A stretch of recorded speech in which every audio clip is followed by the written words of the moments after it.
بسم اللہ الرحمن الرحیم۔ السلام علیکم ورحمۃ اللہ وبرکاتہ۔ اللہ رب العزت کے فضل و کرم اور عنایت کے ساتھ آج کے سبق کا آغاز کرتے ہیں۔ پچھلے سبق میں ہم نے عین تک پڑھا تھا، اب ان سے آگے ہم پڑھیں گے۔ یقیناً آپ کو اس سے پہلے والی ویڈیوز اور سبق پسند آ رہے ہوں گے۔ اللہ رب العزت سے دعا ہے کہ اللہ رب العزت مجھ گناہ گار سے اسی طرح قرآن شریف کی خدمت ہر پلیٹ فارم پر لینے کی توفیق عطا فرمائے۔ تو آج کے سبق کا آغاز کرتے ہیں۔ سبق کے آغاز سے پہلے اعوذ باللہ اور بسم اللہ کی کچھ پریکٹس کر لیں۔ اعوذ باللہ من الشیطان الرجیم، بسم اللہ الرحمن الرحیم۔ اعوذ باللہ من الشیطان الرجیم، بسم اللہ الرحمن الرحیم۔ تو آج کے سبق کا آغاز کرتے ہیں۔ آج کے سبق میں ہمارا پہلا حرف غین ہے۔ غین غین، حمزہ حمزہ، عین زا، عین زا، عین زا۔ عین اور غین میں فرق یہ ہے کہ غین کے اوپر ایک نقطہ ہوتا ہے اور عین کے اوپر نقطہ نہیں ہے۔ تو یہ دونوں میں فرق ہے کہ غین کے اوپر نقطہ ہوتا ہے اور عین کے اوپر نقطہ نہیں ہوتا۔ غین را، غین را، صاد عین، صاد عین، ضاد غین، ضاد غین، با عین دال، با عین دال، تا غین ذال، تا غین ذال۔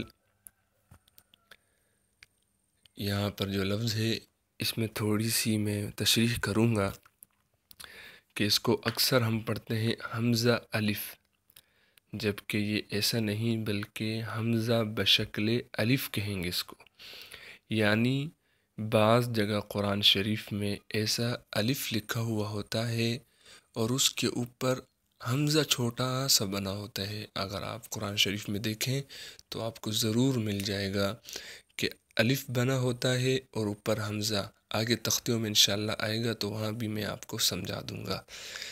الف بنا ہوتا ہے اور اوپر حمزہ بنا ہوتا ہے، یعنی بعض جگہ ایسا لکھا ہوتا ہے، اس کا مطلب یہ ہے کہ اوپر حمزہ بھی بنا ہوا ہے اور الف بھی بنا ہوا ہے، لیکن یہ اصل میں حمزہ ہے۔ بس اس کو کہیں گے حمزہ بشکل الف، یعنی بعض جگہ حمزہ اس طرح الف کے ساتھ بھی لکھا ہوا ہوتا ہے، تو اس کو ہم پڑھیں گے حمزہ بشکل الف۔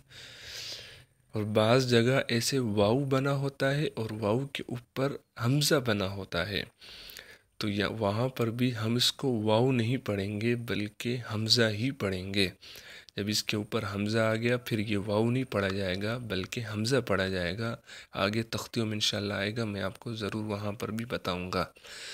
حمزہ بشکل واو، اسی طرح کیسے قرآن شریف میں بعض جگہ یا بنی ہوتی ہے اور یا کے اوپر چھوٹا سا حمزہ بنا ہوتا ہے، وہاں پر بھی ہم یہ یا نہیں پڑھیں گے بلکہ حمزہ ہی پڑھیں گے۔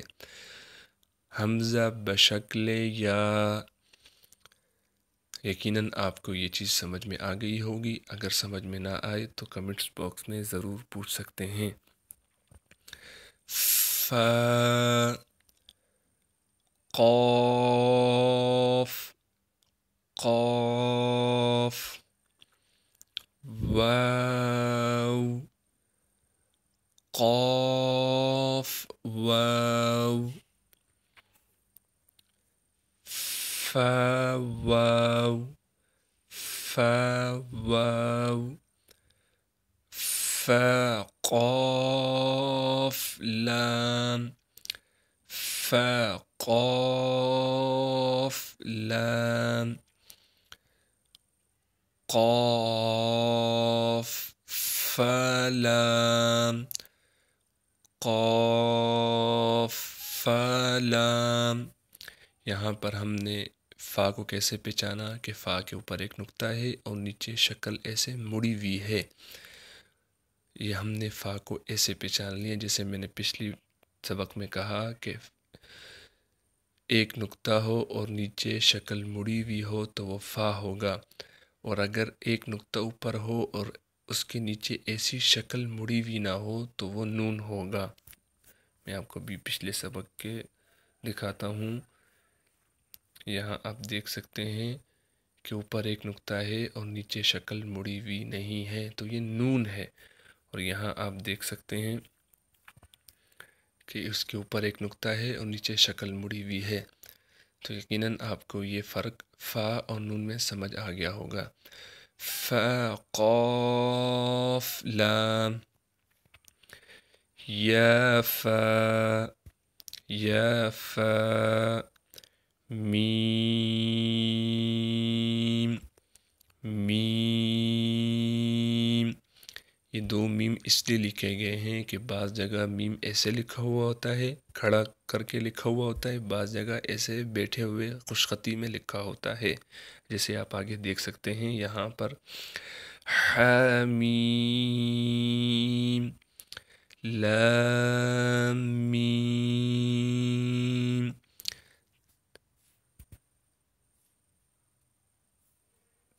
تامیم۔ اللہ رب العزت سے دعا ہے کہ اللہ رب العزت مجھ گناہگار کو اسی طرح قرآن کی خدمت لینے کی توفیق عطا فرمائے۔ آج کے سبق کا اختتام کرتے ہیں۔ اللہ رب العزت سے دعا ہے کہ اللہ رب العزت آپ کو بھی اچھا قرآن پڑھنے اور مجھے اچھا قرآن پڑھانے کی توفیق عطا فرمائے۔ جزاک اللہ خیرہ۔ مجھے اجازت دیجیے۔ السلام علیکم ورحمۃ اللہ وبرکاتہ۔